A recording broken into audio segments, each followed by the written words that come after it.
hierdie episode van Agter die Tunes.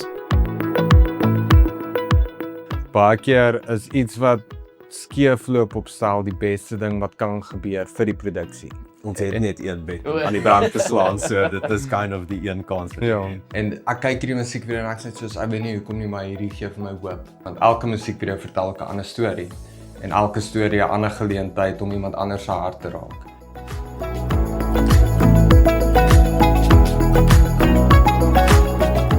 Hallo daar en welkom by Agter die Tunes, 'n backbazaar deur RSG. My naam is Barry Ferreira en ek is jou host hier op Agter die Tunes en dit is vir my so 'n groot voorreg om weer saam met jou te kan kuier in hierdie episode. So baie dankie dat jy kies om saam met my hier te luister. Natuurlik is Agter die Tunes 'n backbazaar wat gaan oor die musiekbedryf, al die dinge agter die skerms, dinge wat jy moontlik al gewonder het, want ek dink dit is waaroor hierdie hele backbazaar gaan, is ek wat maar net wonder en vra vir die mense oor verskeie dele van die musiekbedryf wat nie noodwendig voor die hand liggend is nie, of dalk so 'n bietjie op die agtervoet staan partykeer. En as jy laasweek se episode van Agter die Tunes misgeloop het, gaan maak weer gerus 'n draai by episode 9, waar ek laasweek gesels het met 'n paar mense rakende kunsmatige intelligensie, AI in musiek, of dit goed is of dit sleg is. So as jy meer daaroor wonder, wanneer jy hier klaar geluister het, gaan maak gerus daar 'n draai. En los daar 'n kommentaar wat jy dink oor die hele kwessie van kunsmatige intelligensie in musiek. Maar nietemin, ons is nou hier in die present, as ek dit so kan stel, met nog 'n onderwerp oor die musiekbedryf. En vandag gaan ons praat oor musiekvideo's. Ek dink dit is iets wat deesdae nie noodwendig soveel limelight vang nie, maar ek dink as ons kyk 10 jaar, 15 jaar terug, was musiekvideo's regtig 'n baie groot deel van die musiekbedryf. As ons kyk na dinge soos MK, Trace, al daai half musiekkanale wat musiekvideo's gespeel het, en dit was omtrent al wat hulle gespeel het.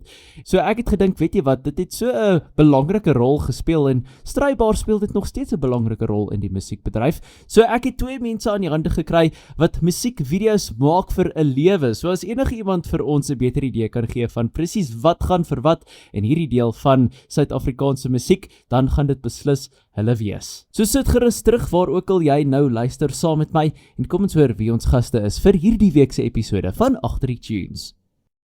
Nou natuurlik, in hierdie hele gesprek van die musiekbedryf is een van die mees gewildste dele van 'n liedjie. So ek seker kan sê die musiekvideo, want ek weet nie waar dit regtig ontstaan het nie. Dalk moet ons 'n bietjie navorsing daaroor doen. Maar vandag het ek gedink dit sal lekker wees om met 'n paar mense te gesels wat half aan die agterkant staan van 'n musiekvideo. Iemand of 2 mense liewers wat alles bymekaar sit. So dit is my groot voorreg vandag om met Tiaan Buys en Eric Graham te gesels.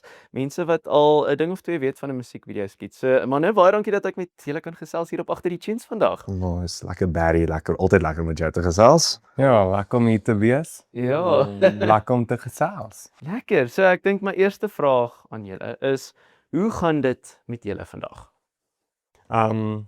Dit is partykeer bietjie moeilik om by te bly met die editing en vervaardiging van musiekvideo's. Verloor jy partykeer bietjie begrip van waar in die week is jy, maar dit is goed om te hoor, dit is donderdag vandag. Ons is bly om hier so te wees. Ja. Ja, definitief lekker besig, maar busy is blessed. Ja. So, ja, geseënd. Nee, ek is bly, maar as jy besig is, beteken dit jy het baie om oor te gesels, want daar's baie musiekvideo's wat vir ons op pad is. So ek dink my eerste vraag, of my tweede vraag dan liewers aan julle is, hoe het julle nou betrokke geraak by hierdie hele bedryf van musiekvideo's maak? Ja, dit is eintlik 'n lang storie, maar ek gaan hom kort vir jou probeer verpak. So ongeveer 10 jaar gelede was ek en Tia nog saam in ons eie band gewees en ons het eintlik meer in die Engelse kant van musiek gedelf, lekker pop-punk musiek.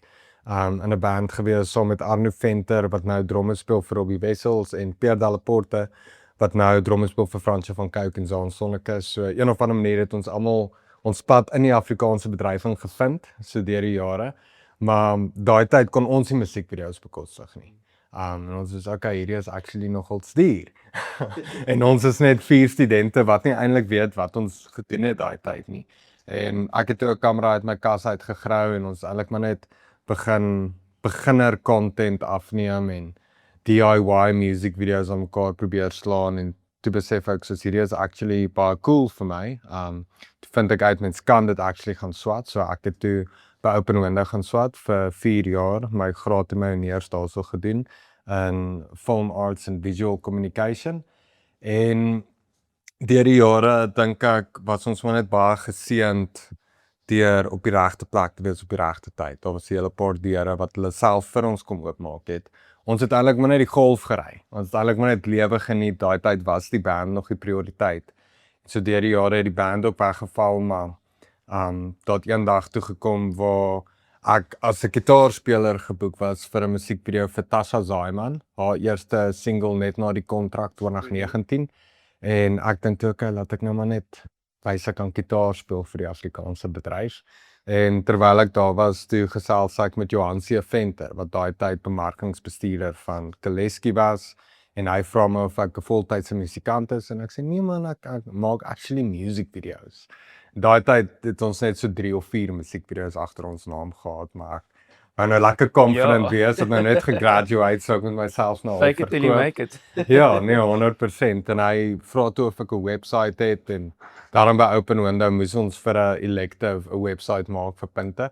So toe is daar nou 'n bestaande website en Johan het dit uitgecheck en hy sê soos okay, wow, is ek maybe beskikbaar volgende Vrydag vir 'n musiekvideo vir Ivan Roo. En Doen Dit Als Verliefde van Ivan Roo was toe ons heel eerste Afrikaanse musiekvideo.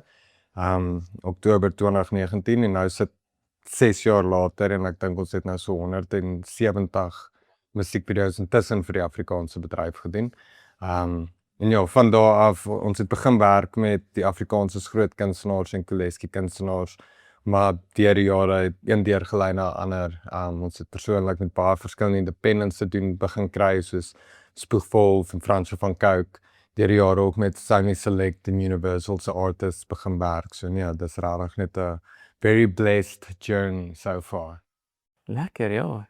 Tian, jy? Selfde journey, maar net so 'n bietjie anders. So nee, ek en Erik het die tydperk wat ons saam in die band was, het ons saam gebly. So ja, ek dink dit het half ook maar net van die een ding na die ander gelei waar Erik begin 'n hand nodig gehad op stel wat ons ons eerste tipe van corporate job gehad het waar ons al bietjie moes represent as 'n span. En dit het half net van daar af gevloei en sin gemaak dat ons mekaar kan help en ek dink oor die jare het ons geleer hoe om mekaar op alle vlakke van weet wat nodig is regtig aan te vul. En ja, ons is maar power duo van ever since. Ja, great. Nee, is lekker om te hoor dat julle daarom soos 'n passie het vir die hele bedryf en ja, wat 100 plus video's dink ek dit beteken julle weet wat julle doen. So dink ek wil dan by julle hoor, wat was julle soos eerste ervaring van musiekvideo om ja, half te verstaan hoe julle dit beleef het. So vertel ons 'n bietjie van die ervaring van julle eerste musiekvideo wat julle geskiet het. Ja, die heel eerste een is bietjie moeilik om te plaas want dit was so ons het hier en daar projekte gedoen vir Open Window, daar was hier en daar projekte vir onsself. En dan het al daai projekte ook gelei na die eerste betalende job toe eventually, maar uit alles uit soos om foute te maak is die beste manier om te leer, glo ek. Om te sukkel, om te stres. As jy opdaag en jy stres opstel, dan probeer jy alles so perfek kry volgens die shotlist hoe jy beplan het, maar ek dink die belangrikste deel was ook om te leer to let go and to trust the process. Ek wil nie sê ek en Tian wing wat ons doen nie, maar baie keer forceer lewe en omstandighede jou in 'n situasie in waar dit regtig lei na probleemoplossing toe. Dis eintlik 90% van die werk op stel is net, okay, hierdie het nie gegaan soos wat ons beplan het nie, so hoe gaan ons dit fix? Okay, die son het nie opgekom vandag nie, soos waar gaan ons lig kry? As 'n extreme voorbeeld nou, maar soos daar's amper altyd iets wat skeefloop. Soos op ons stelle daar het al ligte van dakke afgewaai, daar was al 'n Fortuner gesteel, daarom sonder equipment in. Daar was al beserings, daar was al iets van alles en deur dit leer mens net hoe om dit die volgende keer te voorkom. Maar ek dink ja, heel eerste een is regtig moeilik om te plaas op die oomblik. Ja, ek dink ons was naturally daai tyd baie geseënd om ook toe ons af begin het ons saam met klomp ander ouens in die industrie en nou sê ek industrie, maar dit was bietjie meer die alternatiewe wêreld waar ons nou betrokke was. Maar baie vriende wat ook gehelp het en dan dink ons het baie van mekaar af daar geleer en mens vat of iets hier en daar en nou onder andere praat ek van John Lombard en Bugsy wat weet amazing cinematographers is en wat ons ook baie weet by kon leer en bietjie of jy vat ons maar en sien wat jy kan sien. En ja, soos Erik sê, dis probleemoplossing. So op die einde van die dag moet jy of jou eie resep kry wat vir jou werk. Ja. Lekker. Nou vertel my 'n bietjie wie is van die groter name en van die liedjies wat julle al gedoen het en mee gewerk het, aangesien julle nou aan die ander kant is van foute maak en soos daai beginner ervarings deur te gaan. Ja, dat is eintlik so baie en ek dink wat ons regtig die meeste geniet van ons werk is die feit dat ons het die geleentheid om beste vriende te word met meeste van die mense waarmee ons werk. Soos, ons kom in moeilike situasies saam met hierdie kunstenaars en ons werk saam met hulle deur dit. Ons sien die uitdaging deur en ons kom by die celebration na die tyd ook uit en ons het altyd geleentheid om saam met hierdie kunstenaars te reflekteer op wat ons nou net reg gekry het. En ons is maar mense en hou daarvan om mense te leer ken en dit voel amper Dus ek voel amper sleg om mense uit te sonder, want mense wil niemand nie noem nie. Maar deur die jare van die kunstenaars waarmee ons die meeste al gewerk het, is definitief Rian Benardi en Demi Moore. Fransjo van Cooke is ongelooflik om mee te werk die laaste 2 jaar ook nou. Hy was altyd die laaste naam op die lys waarmee ek bewerk. Ek het so top 5 gehad in 2019, of 2020, nee 2019. Ja, ek het nadat ek my eerste musiekvideo gemaak het, stel ek vir my so top 5 van kunstenaars waarmee ek wil werk. En die 23ste November sê ek op my ouma se verjaarsdag by 'n familieete. Gee my 5 jaar en ek sal met elke naam wat relevant is in Afrikaans werk, waarmee ons wil werk. En die hele familie het al ligtelik vir dit gelag en hulle sê soos dis goed om te droom my kind. Daai tipe energie en pragtig 5 jaar later op my ouma se verjaarsdag die 23ste November 2024 skiet ons die musiekvideo vir aande waar ons jou ontmoet het. En dit was so groot eer om uiteindelik saam met Fransjo van Cooke te werk. Ons het nou intussen ook 'n dokumentêr vir hom gemaak vir sy 10 jaar solo wat ons eerste dokumentêr is wat ons gaan vrystel in die industrie. Maar ja, grootste name tot en met nou waarmee ons op 'n gereelde basis werk, sal ek seker maar sê is Rian Benardi, Demi Moore, Fransjo van Cooke, Spoegwolf, Rikus Nel. Ja.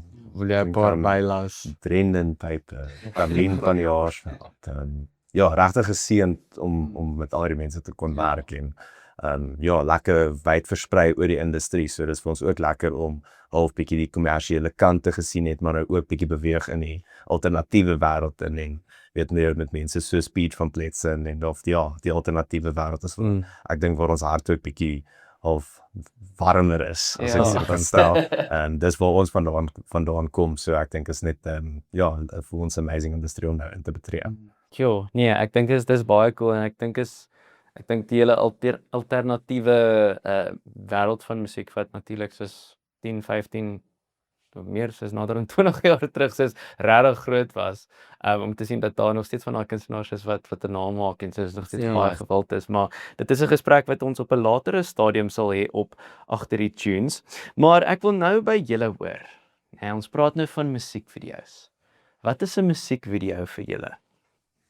Ja, vir my is dit 'n geleentheid om 'n eerlike storie te verpak in 3 minute, dink ek. Mense het nie noodwendig altyd daai geleentheid nie. Baie keer kom kunstenaars nou toe met 'n baie vaste idee. Partykeer gee kunstenaars vir ons baie creative freedom. En ek dink waar ons creative freedom het, is dit die projekte wat vir ons meer saak maak en meer sentimenteel is en vir ons beter op skerm reflekteer, waar ons regtig 'n storie kan vertel wat nie net 'n prentjie is vir die song nie, maar 'n prentjie is wat die song vorentoe stoot. Iets wat actually meer definisie en meer karakter en meer diepte vir die song gee, as iets wat net is wat jy verby scroll op Instagram. Soos mense kan maklik visuals by ietsie gooi, maar om 'n storie te vertel is waarna ons streef en 'n storie wat iemand hopelik mee kan resoneer. Soos musiekvideo's het my persoonlike lewe heeltemal verander en ek het dit nooit besef tot ek reeds in die bedryf was nie. Maar toe dit so uitwerk dat ons hierdie nou vir 'n lewe doen en ek reflekteer terug op my lewe te besef ek soos, okay, toe ek graad 8 was byvoorbeeld op my BlackBerry Curve, Hy het spasie gehad, ek dink vir so 130 songs of 150 songs. En hy het nooit songs op my foon gehad nie. Ek het 6 music videos op my foon gehad. En al my spasie volgemaak met 2 Glaskas music videos, 2 Simple Plan music videos en 2 Green Day music videos. Wat my gedraai het deur die poliejare van hoërskool.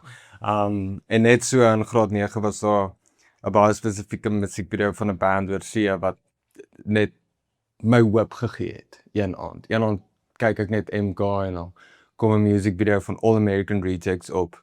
En skool was amazing, maar ek was ook bietjie onder druk in daai stadiums van my lewe. En ek kyk hierdie musiekvideo en ek sê soos, ek weet nie hoekom nie, maar hierdie gee vir my hoop. Like, this is inspiring me en hierdie laat my voel soos, even though ding nie nou great is nie, eendag gaan dit amazing wees. En daai musiekvideo het ek toe elke dag gekyk vir baie lang tyd. Dis die song wat toe op repeat was. En toe dink ek, toe ons eventually in hierdie bedryf opeindig, soos vir my, as ons hoop kan gee met 'n musiekvideo vir 'n laaitie in graad 10 wat dalk sukkel met paisies, soos wat ek het, of dalk regtig ongelooflik dalk nie 'n probleem het, of net onderdruk is, of dalk domestically ons inspraak kan hê op 'n situasie, want elke musiekvideo vertel 'n ander storie, en elke storie 'n ander geleentheid om iemand anders se hart te raak. En ek dink dis ultimately die doel. Mense het nie met elke song die geleentheid nie. Mense kan nooit onderskat wat die potensiaal van 'n produk of die strewe na kuns is nie, soos as mense sien 'n musiekvideo het 'n miljoen views, dan is mense hoop dat dit ten minste iemand se hart raak aan die eind van die dag, en nie net 'n video is wat in die background in 'n laapas speel nie, wat ook obviously die geval is, meeste van die tyd. Maar hopelik kan dit net bietjie van 'n verskil bring. Ja. Dion, vir jou? Ja, nee, Erik, jy nou sommer warm ook is Ja. daar. Ja, nee, dit is Ja. So ek dink ons begin nou half praat by waar julle nou betrokke is in terme van die eintlike soos skepping van 'n musiekvideo. Hoe begin uit 'n tegniese oogpunt uit die kreatiewe proses om nou 'n musiekvideo nou te begin skep? Begin dit by julle, begin dit by die kunstenaar? Hoe werk dit? Ja, wel, ek dink ons kan begin om te sê dat elke liewe projek en produksie is uniek. So, weet dit elkeen werk of anders. Maar kom ons veronderstel in die normale omstandighede sal label dalk uitreik na ons toe of die kunstenaar direk met 'n nuwe release wat hulle in werking is. En dan ja, sal ons by mekaar kom om 'n bietjie 'n konsep te discuss. Nou soos Erik genoem het, baie keer het hulle dalk 'n vooraf idee of ons sal op 'n tafel sit en lekker bespreek wat se tipe rigting, wat voel almal in terme van hierdie liedjie, waartoe gaan ons gaan visually met dit. En dit is nog 'n lekker back and forth. So baie keer sal ons weet idees op die tafel sit en mens weet werk om bietjie totdat mens by die finale konsep kom waarop ons weet almal weet ingestem het. En dan ja, die scheduling, baie moeilike deel van ons werk. Weet om die kunstenaars en almal se alignment perfek te kry vir daai een dag, daai een geleentheid wat mense het dalk vir 'n produksie. En dit laat my nou sommer dink aan ons het onlangs nou vir Zaan geskiet. En ons praat al lank al oor dit, maar dit ag is maar weet Zaan is 'n besige man. So ons kom toe by hom uit en ons reël hierdie meeting vir 'n donderdag. En hy's weet pitch half 2 idees wat ons weet vir 2 video's. Ja. En dit kom daarop neer, sy enigste beskikbaarheid vir daai maand is die volgende maandag en dinsdag. Wow. Weet, en dan maak jy dit werk. Ja. So daai hele pre-production proses het essentially oor die naweek gebeur en ons het al, jy weet, 2 hele produksies aan mekaar gestaan. So elke video is uniek, maar ja, daai is essentially die vooraf pre-production rundown hoe dit sou begin. Okay. En soos wat jy nou vroeër genoem het van sê nou maar soos 'n SD-kaart word geformat of iets, en soos iemand is net hierdie dag beskikbaar, soos het jy al ooit met so iets te doen gehad waar jy soos ons het al ons footage verloor, kan ons 'n ander dag dalk dit weer doen? Daarom nog nooit met 'n musiekvideo. So ek glo en hoop en vertrou dit gebeur net een keer in elke videographer se loopbaan, en dat mens hopelik die les leer en hard toe vat en nooit weer dieselfde fout maak nie. Dit het my gebeur toe ek dink ek was nog 'n 3de jaar student. Toe neem ek 'n before and after af van 'n huis wat gebou word in Shame. Ek was obviously nie betaal vir die job nie. Ja. Maar dit was juist vir soos 'n kinderhuis, en dit was soos hierdie crowdfunded thing, en hulle bou hierdie kinderhuis, en ek neem af hoe dit lyk voor die tyd, en toe ek nou moes afneem hoe dit lyk na die tyd, is daar niks om na te verwys nie. So ek het toe nie weer gaan afneem nie. Ja, ek het al mense teleurgestel en hierdie. Ja, maar gelukkig is dit in die verlede. Ja. So, hoe lyk nou die praktiese soos uitvoering, soos die logistics? Wat moet alles gebeur sodat 'n musiekvideo geshoot kan word in terme van soos wat julle genoem het, soos die soos alignment van skedules, die toerusting wat daar moet wees, soos extras wat dalk nodig is. Soos hoe lyk daai hele proses om seker te maak alles word nou uitgevoer?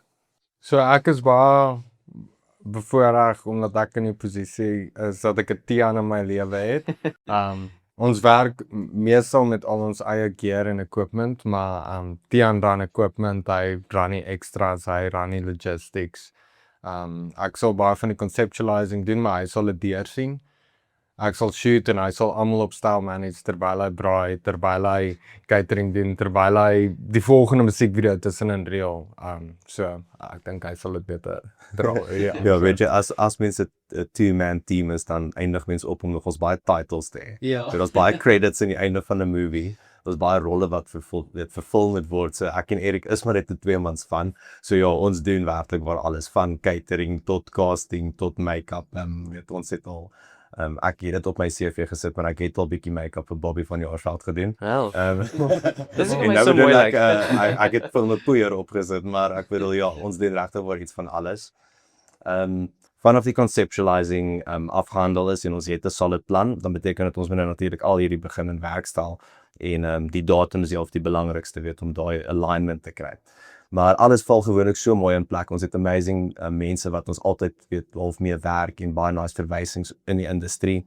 En ek dink ook die industrie is eintlik maar half klein, so mense eindig op baie met dieselfde groepe te werk en elke label het of elke kunstenaar het ewen hulle half voorkeure in terme van wie hulle wil gebruik vir hulle make-up, klankspanne wat mense gebruik. So elke produksie is uniek.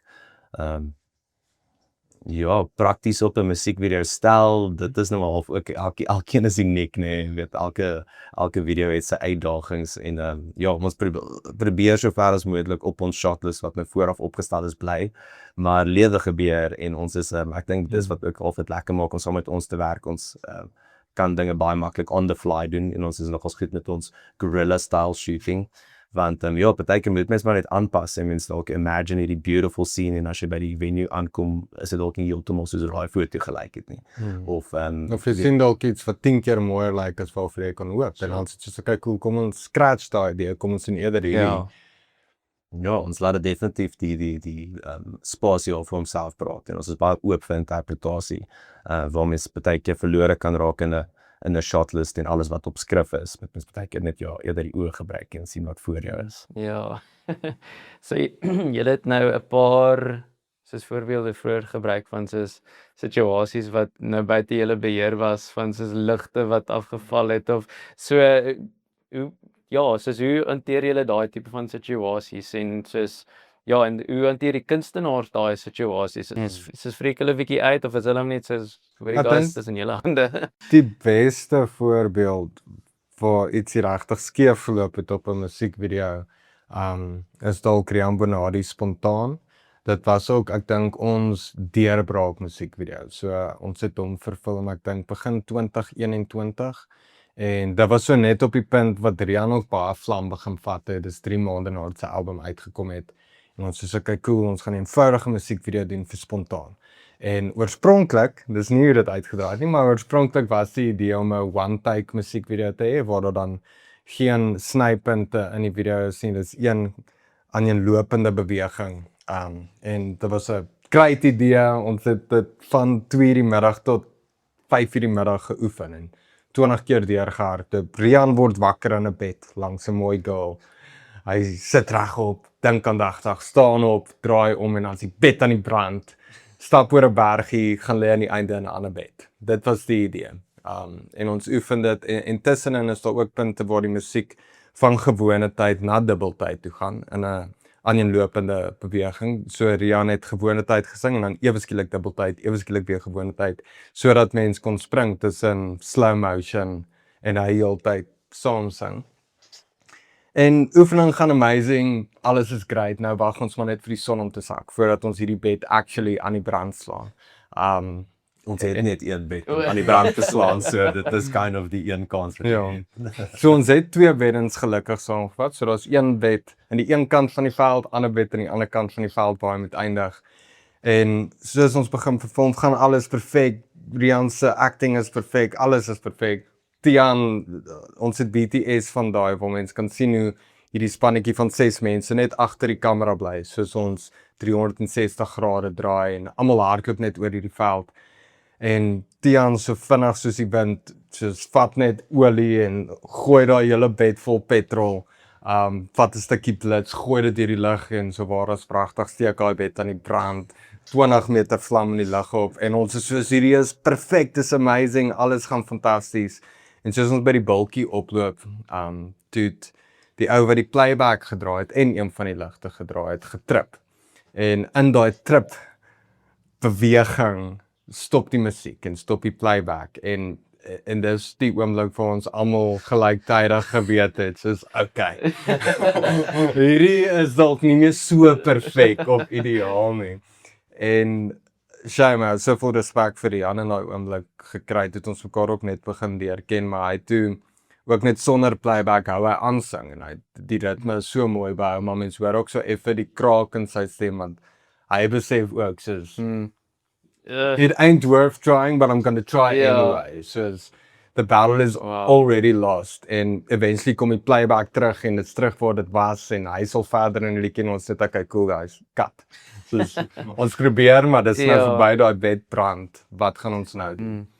En ons het toe gelukkig die een backup bed. Ons dink toe soos okay, cool, kom ons doen dit weer. Hulle gaan net aan die einde van die musiekvideo in die veld gaan slaap. Hulle gaan nie in die bed gaan slaap. Doen dit weer, hierdie keer gooi jy aan die bed vol olie en die blits vat nie in die lug en nou gaan die blits dood. Nou is ons soos okay, reset.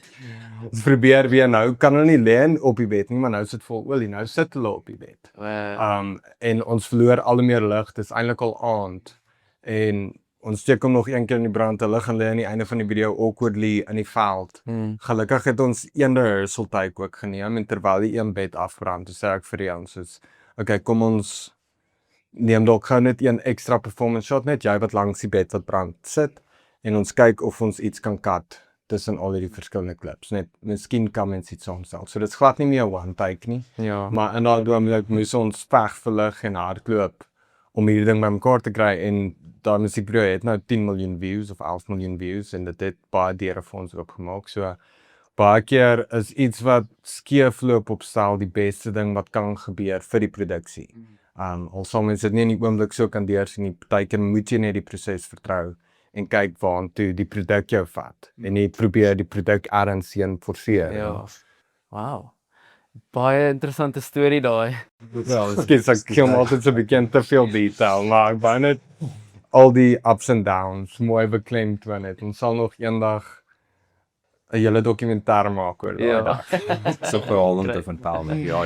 Ja, dan wil ek hoor soos bepaal of moet ek ook sê soos kom ons sê daar's 'n liedjie wat soos 2.5 minute is teenoor 'n liedjie wat soos 4 minute is. Beperk die soos die lengte van die liedjie, ek wil nie sê julle kreatiwiteit nie, maar wat julle kan doen of is dit makliker om met meer minute te werk as met 'n liedjie wat soos 2.5 minute is byvoorbeeld? Ja, kyk, ek dink dis altyd lekkerder as mens bietjie speling het om ietsie meer deeglik te vertel. Ek dink dit ook afhangende van die konsep. Ek dink die algehele reël is dat liedjies nie noodwendig baie lank is deesdae nie vir die korte attention span van die luisteraars.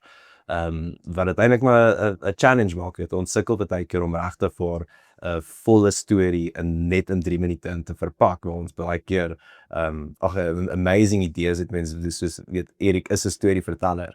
En mense wil of soveel as moontlik in daai spasie indruk, maar ja, so dit het definitief 'n groot impak hoe lank die song is en hoe baie spasie ons het.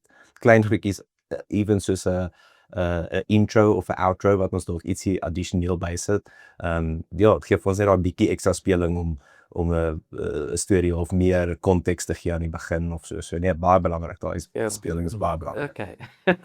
En wat is van die soos wat is 'n musiekvideo? Dalk het julle dit dalk al genoem wat soos regtig 'n baie significant soos plek in julle hart het wat julle geskiet het. Ja, dis eerlikwaar te veel.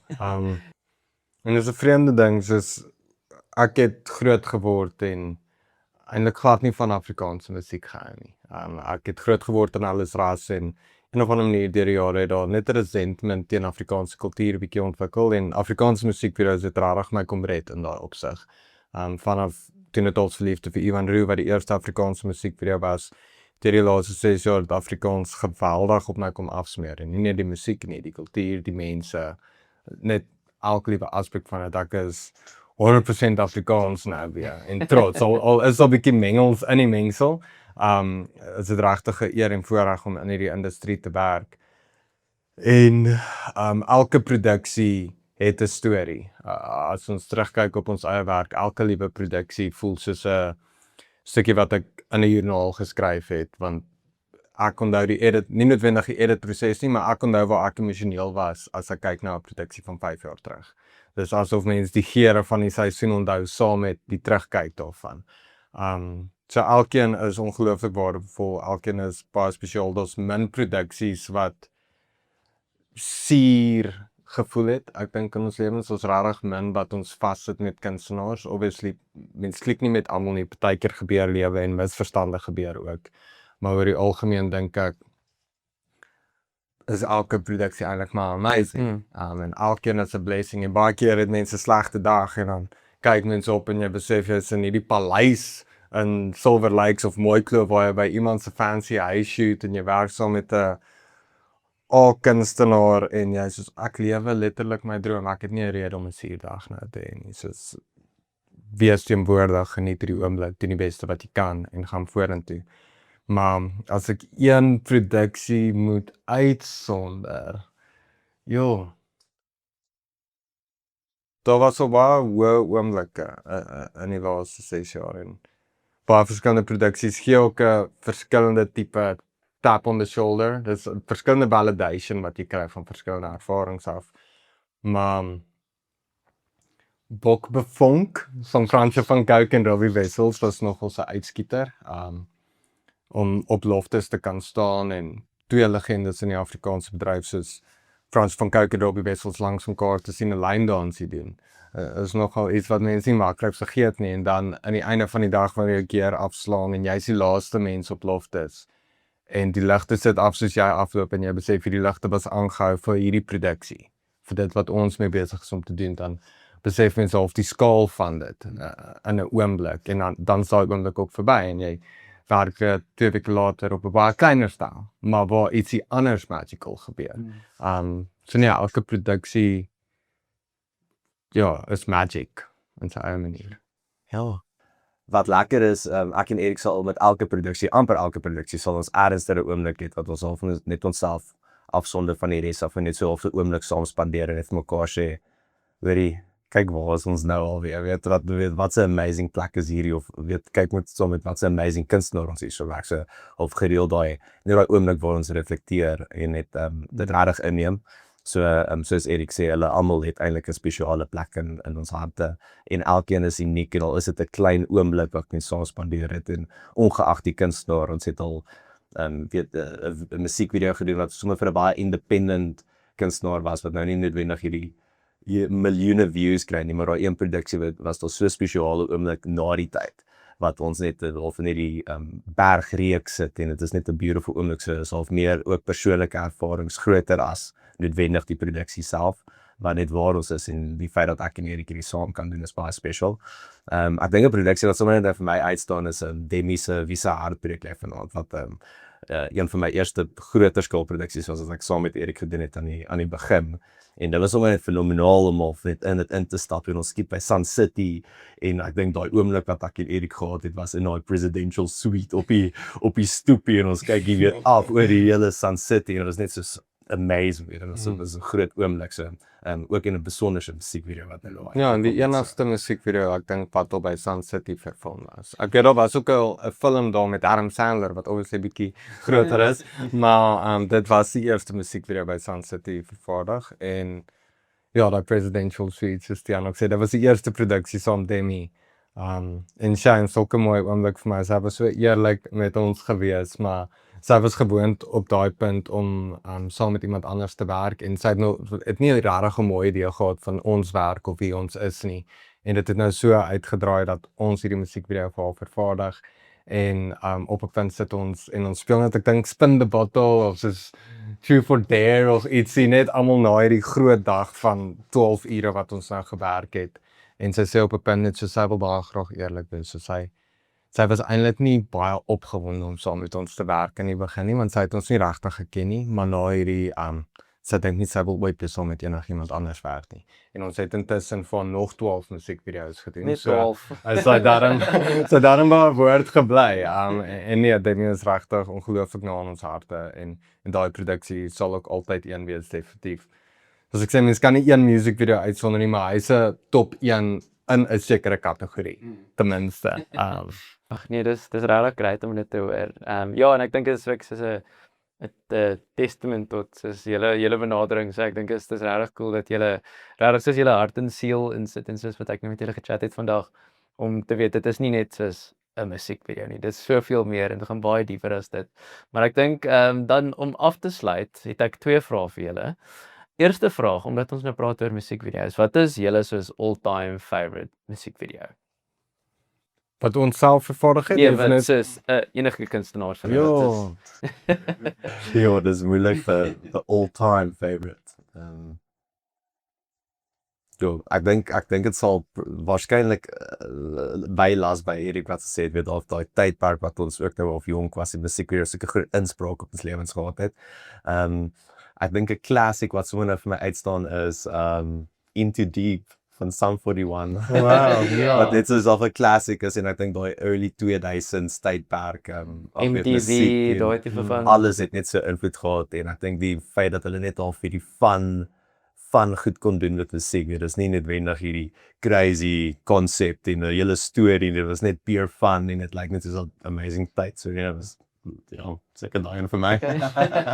Ja, nee, en myne, ek dink 2018 het, ek kyk my hele lewe al musiekvideo's, van 2018 het ek 'n band in 1975 discover, en ergens in die proses van hulle musiekvideo's kyk en te sien hoe hulle musiekvideo's gelink het, blootgestel te word aan die konsep van intertekstualiteit, en postmodernism in musiekvideo's, soos ek soos, okay, wow, hierdie is dieper as wat ek gedink het, so hierdie is baie meer fascinating as wat ek gedink het, en dit het my toe gelei om my skripsie te doen oor intertekstualiteit in musiekvideo's, en ek het toe my, wat noem mens dit nou weer? My focus point, wel, ek het, wat noem mens dit? 'n groot komponent van my honeurs moes ek fokus op 'n spesifieke kunstenaar, fokus op 'n spesifieke styl werke, en ek fokus op die 1975 ook, omdat hulle hierdie inspraak gehad het, en my gunsteling musiekvideo van alle tye, dink ek is definitief Robbers van die 1975, daai het net my hele lewe gechange. En toe ek eers sien hoe hulle terugverwys na daai musiekvideo toe, vorentoe verwys na daai musiekvideo toe, deur al hulle werke, alles in 'n manier connect is, en hoe dit een wêreld vorm, al is dit alles verskillende werke. Dus ek sê, okay, ek dink hierdie is my thing nou, ek dink ek gaan hierdie actually probeer. Dis so ek weet, musiekvideo's is meer as iets wat ek net occasionally gaan doen. Ja, en ons is nog in die poging om sulke wêrelde te skep, vir kunstenaars en soos ons het klein goedjies wat net ons sal raak sien in ons eie video's, maar ek wil gereeld Easter eggs vir myself. Al is dit net 'n nommer, al is dit net 'n souvenir uit my eie persoonlike lewe uit, wat ek in 'n konsep inplak wat vir my sentimentele waarde het. Dit bou aan hierdie verwysingsraamwerk wat net ek dalk tot toegang het op die oomblik, maar ons wil duideliker verwysingsraamwerke skep vir die res van ons produksies, waar dit regtig een storie vertel en 'n groter, amper soos 'n cinematic universe, amper soos Marvel, wat Marvel besig is om te doen, maar met musiekvideo's. Is hy. Wel manne, dit was nou baie groot voorreg om met julle te gesels hier op Agter die Tunes vandag. So baie dankie. Ja, dat ons 'n beter insig kon kry uit julle uit alsoos 'n tegniese oogpunt. Wat presies agter die skerms, wat presies letterlik agter die tunes gebeur vir musiekvideo's. So baie dankie. Dit was lekker met julle te gesels. Ja, dankie. Ja, dat was al seker.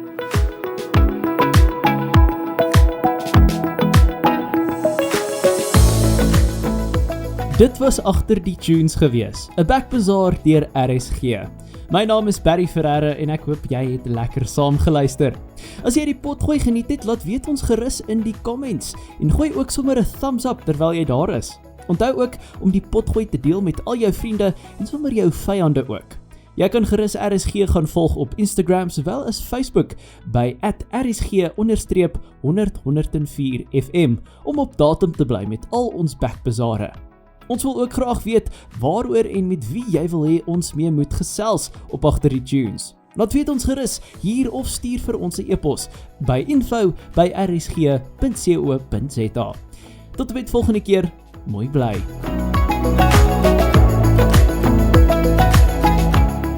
In die volgende episode van Agter die Tunes is dit weer tyd vir Nuut op die Radar, waar ons gaan gesels met Shakira Peach. Toe sê my pa net Shakira Peach, dit klink baie cool. En ja, dit is my naam Shakira Peach, toe werk dit toe nou net. Ek het besef, ek was gehumble, wat ek vir jou sê.